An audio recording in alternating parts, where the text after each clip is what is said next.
వివిధ వ్యాధులు సంబంధిత చికిత్సలు, వైద్య సూచనలు, సలహాలు, ఆస్పత్రులు, పథకాలు, కార్యక్రమాల గురించి సమాచారాన్ని అందించేందుకు 2015 జూలై 2న కేంద్ర ప్రభుత్వం ప్రారంభించిన టోల్ ఫ్రీ నంబరును గుర్తించండి.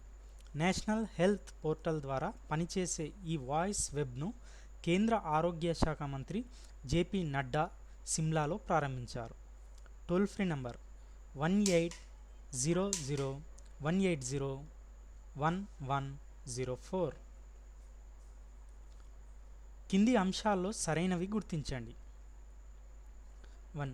పార్లమెంట్ సభ్యుల జీతభత్యాలను రెట్టింపు చేయాలని పార్లమెంటరీ సంఘం 2015 జూలైలో సిఫారసు చేసింది. భాజపా ఎంపీ యోగి ఆదిత్యనాథ్ అధ్యక్షతన ఏర్పాటైన పార్లమెంటరీ సంఘం ఈ సిఫారసులను చేసింది. సెకండ్ ఆప్షన్, ఇప్పటి వరకు ఎంపీలకు ఇస్తున్న 50,000 జీతాన్ని 100% పెంచాలని సూచించింది. మాజీ ఎంపీలకు ఇస్తున్న పింఛను 20,000 నుంచి 35,000కు పెంచాలని కోరింది. పార్లమెంట్ సమావేశాలకు హాజరయ్యే ఎంపీలకు ఇచ్చే రోజువారీ భత్యాన్ని 2,000 నుంచి 4,000 చేయాలని కోరింది. మూడో ఆప్షన్, మాజీ ఎంపీలతో పాటు వారి భార్య, భర్త, సహచరులకు కూడా రైళ్లలో ప్రయాణించడానికి మొదటి తరగతి టికెట్లు జారీ చేయాలని సూచించింది. ఎంపీల సంతానానికి వివాహమైనప్పటికీ వైద్య సదుపాయాలు కల్పించాలని సంఘం సూచించింది. ఫోర్త్ ఆప్షన్, ఎంపీలు విమానంలో ఎగ్జిక్యూటివ్ తరగతిలో ఏడాదికి 36 సార్లు ప్రయాణించవచ్చని తెలిపింది. మాజీ ఎంపీలు ఎకానమీ తరగతిలో 5 సార్లు ప్రయాణించవచ్చని పేర్కొంది. పై ఆప్షన్స్లో అన్నీ కరెక్ట్. నెక్స్ట్ క్వశ్చన్, సింగపూర్కు చెందిన వెంచర్ క్యాపిటల్ సంస్థ జంగిల్ వెంచర్స్ జేవి ప్రత్యేక సలహాదారుగా ఇటీవల ఎవరు నియమితులయ్యారు? Answer, Ratan Tata. Next question, గణితం, సామాన్య శాస్త్రాల్లో విశేష ప్రతిభ కనబర్చిన ఉపాధ్యాయులకు ఇచ్చే అమెరికా అధ్యక్ష అవార్డును 2015 జూలైలో ఏ భారతీయ అమెరికన్కు ప్రకటించారు? ఈయన ప్రస్తుతం ఇలినాయిలోని ఓ పాఠశాలలో ఉపాధ్యాయుడిగా పనిచేస్తున్నారు. ఇతనితో సహా 108 మంది ఉత్తమ ఉపాధ్యాయులకు ఒబామా సర్కార్ ఈ అవార్డును ప్రకటించింది. Answer, Darshan Jain. Next question, రాష్ట్రంలోని ఏ నగరంలో గిరిజన సాంస్కృతిక పరిశోధన శిక్షణా సంస్థ గిరిజన మ్యూజియాన్ని ఏర్పాటు చేసేందుకు ఆంధ్రప్రదేశ్ ప్రభుత్వం ఇటీవల అనుమతిచ్చింది? సమాధానం, విశాఖపట్నం. నెక్స్ట్ క్వశ్చన్, 2014-15 ఆర్థిక సంవత్సరంలో దేశం నుంచి మొత్తం 10,51,243 టన్నుల సముద్ర ఉత్పత్తులను ఎగుమతి చేయడం ద్వారా ఎంత ఆదాయం సమకూరినట్లు ఇటీవల ప్రభుత్వం వెల్లడించింది? భారత సముద్ర ఉత్పత్తుల ఎగుమతుల చరిత్రలో ఇది రికార్డు. అంతకు ముందటి ఆర్థిక సంవత్సరంతో పోల్చుకుంటే పరిమాణంలో 6.86%, విలువలో 10.69% వృద్ధి నమోదైంది. ఆన్సర్, 33,441.61 కోట్లు. నెక్స్ట్ క్వశ్చన్, 10 రోజుల వర్షాకాల విడిది కోసం 2015 జూన్ 29న రాష్ట్రపతి ప్రణబ్ ముఖర్జీ హైదరాబాద్ బొల్లారంలోని రాష్ట్రపతి నిలయానికి చేరుకున్నారు. ఈ పర్యటనలో భాగంగా జూలై 5న నల్గొండ జిల్లాలోని యాదాద్రి పుణ్యక్షేత్రాన్ని ప్రణబ్ సందర్శించారు. యాదాద్రి క్షేత్రాన్ని దర్శించిన 8వ రాష్ట్రపతిగా ప్రణబ్ వార్తల్లో నిలిచారు. ఈ పర్యటనలో భాగంగానే రాష్ట్రపతి ప్రణబ్ జూలై 3న తిరుమల వెంకటేశ్వర స్వామిని దర్శించుకున్నారు. ఆన్సర్, 4వ రాష్ట్రపతి. నెక్స్ట్ క్వశ్చన్, కింది అంశాల్లో సరైనవి గుర్తించండి. కోపా అమెరికా కప్ 2015 జూలై విజేతగా చిలీ జట్టు అవతరించింది. చిలీలోని శాంటియాగోలో జూలై 5న జరిగిన ఫైనల్లో పెనాల్టీ షూటౌట్లో 4-1 గోల్స్ తేడాతో అర్జెంటీనా జట్టుపై సంచలన విజయం సాధించింది. తొలిసారిగా ఈ ప్రతిష్టాత్మక ఫుట్బాల్ టోర్నీని నెగ్గింది. సెకండ్ ఆప్షన్, మూడో ప్రయత్నంలో చిలీ జట్టు కోపా అమెరికా కప్ విజేతగా అవతరించింది. గతంలో ఈ జట్టు 1979, 1987లలో ఫైనల్కు చేరిన రన్నరప్ ట్రోఫీతోనే సరిపెట్టుకుంది. మూడవ ఆప్షన్ విజేతగా నిలిచిన చిలీ జట్టుకు $40 లక్షల, రన్నరప్ అర్జెంటీనాకు $30 లక్షల, మూడో స్థానం పొందిన పెరూకు $20 లక్షల, నాలుగో స్థానం నిలిచిన పరాగ్వేకు $10 లక్షల ప్రైజ్ మనీ లభించింది. నాలుగో ఆప్షన్ వచ్చే ఏడాది కోపా అమెరికా కప్కు 100 ఏళ్లు పూర్తవుతున్న నేపథ్యంలో అమెరికాలో సెంటనరీ టోర్నీ నిర్వహిస్తారు. 2019లో కోపా అమెరికా కప్కు బ్రెజిల్, 2023లో ఈక్వెడార్ ఆతిథ్యం ఇవ్వనున్నాయి. ప్రతి 4 ఏళ్లకు ఈ మెగా టోర్నీని నిర్వహిస్తారు. ఆప్షన్స్ 1, 2, 3, 4 అన్నీ కరెక్ట్. స్వామి వివేకానంద 112వ వర్ధంతిని ఏ రోజున నిర్వహించారు?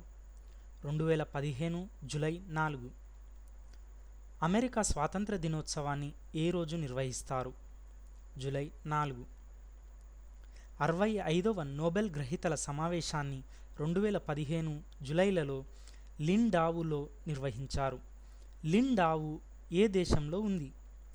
మున్ముందు భూగోళంపై ఉద్గారాలను పరిమితం చేసేందుకు నిర్ణాయక చర్యను చేపట్టవలసిందిగా 36 మంది నోబెల్ విజేతలు ఈ సమావేశంలో ప్రపంచ దేశాలకు పిలుపునిచ్చారు. భారత్కు చెందిన నోబెల్ శాంతి బహుమతి గ్రహీత కైలాష్ సత్యార్థి కూడా ఈ సమావేశానికి హాజరయ్యారు. Answer Germany. బీజింగ్ ప్రధాన కేంద్రంగా కార్యకలాపాలు సాగిస్తున్న ఆసియా ఇన్ఫ్రాస్ట్రక్చర్ ఇన్వెస్ట్మెంట్ బ్యాంక్ ఏఐఐబికి తొలి ప్రెసిడెంట్గా 2015 జూలైలో జిన్ లికున్ ఎంపికయ్యారు. ఈయన ఏ దేశ మాజీ ఆర్థిక మంత్రి? చైనా నేతృత్వంలో ఏఐఐబి ఏర్పాటు దిశగా ఒక కీలక ఒప్పందంపై భారత్ సహా 50 దేశాలు 2015 జూన్ 29న సంతకాలు చేశాయి. మరో 7 దేశాలు వాటి చట్టసభల నుంచి ఆమోదం తీసుకొని ఈ ఏడాది చివరికల్లా సంతకాలు చేయాల్సి ఉంది. Answer China. 2015 జూన్లో ఏ దేశంతో జరిగిన 3 వన్డేల సిరీస్ టీమిండియా 1-2తో కోల్పోయింది. భారత్ తొలిసారిగా ఈ జట్టు చేతిలో సిరీస్ ఓటమి పొందింది. మ్యాన్ ఆఫ్ ది సిరీస్గా ఈ జట్టుకు చెందిన అరంగేట్ర బౌలర్ ముస్తఫిజుర్ నిలిచాడు. ఆన్సర్ బంగ్లాదేశ్. 2005కు ముందు ముద్రించిన 500, 100 రూపాయలు, 1000 విలువ చేసే నోట్లను బ్యాంకుల్లో మార్చుకోవడానికి విధించిన గడువును రిజర్వ్ బ్యాంక్ ఎంతకాలం పాటు పొడిగించింది? జూన్ 30 వరకు ఉన్న గడువు ముగియడంతో తిరిగి గడువును పొడిగించింది. 100 నోట్లలో భద్రతా లక్షణాలను మరింత పెంపొందించే దిశగా ఆర్బీఐ తాజాగా ఈ చర్యలు చేపట్టింది. మహాత్మా గాంధీ సిరీస్ 2005లో వచ్చే 100 నోట్లపై ఉండే సంఖ్యా ప్యానెళ్లలోని అంకెలు ఎడమ నుంచి కుడికి, ఇకపై పరిమాణం పరంగా ఆరోహణ క్రమంలో ఉంటాయి. ఈ అంకెలకు ముందుగా ఉండే 3 ఆల్ఫా న్యూమరిక్ లక్షణాలు అంకెలు అక్షరాలతో కూడిన సహా మిగతా అన్ని లక్షణాలు గతంలో మాదిరిగానే సాధారణంగా ఉంటాయి. సమాధానం 6 నెలలు. అంతర్జాతీయ మాదక ద్రవ్యాల నియంత్రణ దినోత్సవాన్ని ఏ రోజున నిర్వహిస్తారు? జూన్ 26. 2015 జూన్లో బర్హీలో భారత వ్యవసాయ పరిశోధనా సంస్థకు ప్రధాని నరేంద్ర మోదీ శంకుస్థాపన చేశారు. బర్హీ ఏ రాష్ట్రంలో ఉంది? జార్ఖండ్. 2015 జూన్లో 104వ అంతర్జాతీయ కార్మిక సదస్సును ఎక్కడ నిర్వహించారు? జెనీవా. 2015 జూన్లో నూతన ప్రధాన సమాచార కమిషనర్ సిఐసిగా ఎవరు నియమితులయ్యారు? విజయ్ శర్మ. బంగారు పీచుగా ప్రసిద్ధి చెందిన నార పంట ఏది? ఆన్సర్ జనుము. పట్టు ఉత్పత్తి కోసం పట్టు పురుగులను పెంచడాన్ని ఏమని పిలుస్తారు? సెరికల్చర్. ప్రపంచంలోనే మొదటిసారిగా పత్తిని సాగు చేసిన దేశం ఏది? భారతదేశం. గోనె సంచులు, చాపలు, తివాచీలు మొదలైనవి చేయడానికి దేన్ని వినియోగిస్తారు? జనుము. 2001 నాటికి వ్యవసాయ రంగంలో ఉపాధి పొందిన వారి సంఖ్య ఎంత?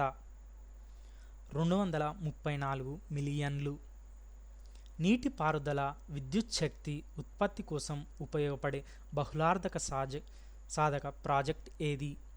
హీరాకుడ్, గాంధీ సాగర్, నాగార్జున సాగర్. కింది వాటిలో కరువు సంవత్సరంగా ప్రభుత్వం ఏ సంవత్సరాలను ప్రకటించింది? 1965, 66. హరిత విప్లవం రెండో దశ ఏది? 1966 నుండి 1990 వరకు. భారీగా ఆహార ధాన్యాలను నిల్వ ఉంచి ఆహార ధాన్యాల కొరతను నివారించే సంస్థ ఏది? FCI. పంజాబ్ రాష్ట్రంలో భూగర్భ జలాల సమస్యను ఎదుర్కొంటున్న జిల్లాల సంఖ్య 9. 2015 జూన్లో ప్రపంచ సెల్యులార్ ఇన్ఫర్మేషన్ సర్వీస్ WCIS విడుదల చేసిన నివేదిక ప్రకారం ప్రపంచంలో మూడో అతిపెద్ద మొబైల్ ఆపరేటర్గా సునీల్ మిత్తల్ నేతృత్వంలోని భారతీ ఎయిర్టెల్ నిలిచింది. ఎయిర్టెల్ 1995 నవంబర్లో ఢిల్లీలో తన కార్యకలాపాలను ప్రారంభించింది. 30.3 కోట్ల మంది చందాదారులతో అంతర్జాతీయంగా ఒక స్థానం మెరుగుపరుచుకొని ఎయిర్టెల్ మూడో స్థానానికి చేరింది. భారత్, బంగ్లాదేశ్, శ్రీలంక సహా 20 దేశాల్లో ఎయిర్టెల్ కార్యకలాపాలు నిర్వహిస్తోంది.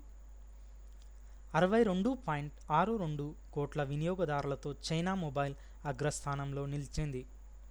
బ్రిటన్కు చెందిన వోడాఫోన్ గ్రూప్ 40.30 కోట్ల చందాదారులతో రెండో స్థానాన్ని దక్కించుకుంది. 29.9 కోట్ల మంది చందాదారులతో చైనా యూనికామ్ నాలుగో స్థానంలో, 27.41 కోట్ల మంది వినియోగదారులతో అమెరికా మోవిల్ ఐదో స్థానంలో నిలిచాయి.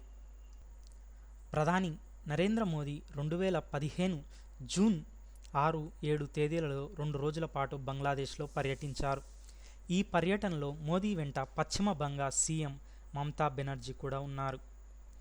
1971 నాటి బంగ్లా విముక్తి యుద్ధ అమరవీరులకు ఢాకాలో నివాళులు అర్పించడంతో మోదీ పర్యటన మొదలైంది. అనంతరం బంగ్లాదేశ్ ప్రధానమంత్రి షేక్ హసీనాతో మోదీ చర్చలు జరిపారు. మోదీ, షేక్ హసీనా, మమతా బెనర్జీల సమక్షంలో ఇరుపక్షాలకు చెందిన అధికారులు భూ సరిహద్దు ఒప్పందం తాలూకు పత్రాలను మార్చుకున్నారు. భారత్, బంగ్లాదేశ్ సరిహద్దు ఒప్పందం వాస్తవానికి 1974లో ఇరు దేశాల మధ్య కుదిరింది. 41 ఏళ్లుగా నలుగుతున్న భూ సరిహద్దు వివాదానికి తాజాగా ఇరు దేశాలు ముగింపు పలికాయి. దీని ప్రకారం 10,000 ఎకరాల విస్తీర్ణంలో ఉన్న 111 ప్రాంతాలు బంగ్లాదేశ్కు వెళ్తాయి. 500 ఎకరాల్లో ఉన్న 51 ప్రాంతాలు భారత్లో కలుస్తాయి. అంతేగాక 50,000 మందికి పైగా ప్రజలు పౌరసత్వంపై స్పష్టత వస్తుంది. మోదీ, హసీనాల చర్చల అనంతరం ఇరు దేశాలు 22 ఒప్పందాలపై సంతకాలు చేశాయి. తీర ప్రాంత రక్షణ, మనుషుల అక్రమ రవాణాను అరికట్టడం, నకిలీ కరెన్సీని అడ్డుకోవడం, భారత ఆర్థిక మండలి ఏర్పాటు తదితర అంశాలపై ఈ ఒప్పందాలు కుదిరాయి. బంగ్లాదేశ్లోని ఖుల్నా, సెల్హెట్లలో భారత రాయబార కార్యాలయాలను ఏర్పాటు చేయాలని, భారత్లోని గౌహతిలో బంగ్లాదేశ్ రాయబార కార్యాలయాన్ని ఏర్పాటు చేయాలని ఇరు దేశాలు నిర్ణయించాయి. భారత్, బంగ్లాదేశ్ ప్రజల మధ్య రాకపోకలను పెంచడానికి వీలుగా 2 బస్ సర్వీసులను కోల్కతా, ఢాకా, అగర్తలా, ఢాకా, షిల్లాంగ్, గౌహతి మోదీ, హసీనా, బెనర్జీల జెండా ఊపి ప్రారంభించారు. బంగ్లా పర్యటనలో ఉన్న ప్రధాని మోదీ ఆ దేశ ప్రధాని షేక్ హసీనాకు ఒక చేనేత వస్త్ర కళాఖండాన్ని బహూకరించారు. దీన్ని ఆంధ్రప్రదేశ్లోని నెల్లూరు జిల్లా వెంకటగిరికి చెందిన జాతీయ పురస్కార గ్రహీత గౌరబత్తిని రమణయ్య రూపొందించారు. బంగ్లా అధ్యక్షుడు అబ్దుల్ హమీద్తో భేటీ అయిన మోదీ ద్వైపాక్షిక అంశాలు చర్చించారు. మోదీ, హసీనాలు రెండో రోజు భేటీ అయిన తర్వాత నూతన్ ప్రోజాన్మో నయీ దిశ, కొత్త తరం కొత్త దిశ పేరుతో ఉమ్మడి ప్రకటన విడుదల చేశారు. సరిహద్దు ఒప్పందం, పౌర అణు ఇంధనం, పెట్రోలియం, విద్యుత్, ఉగ్రవాదం నిర్మూలన వంటి రంగాల్లో సహకారాన్ని అందించుకుంటామని ప్రకటించారు.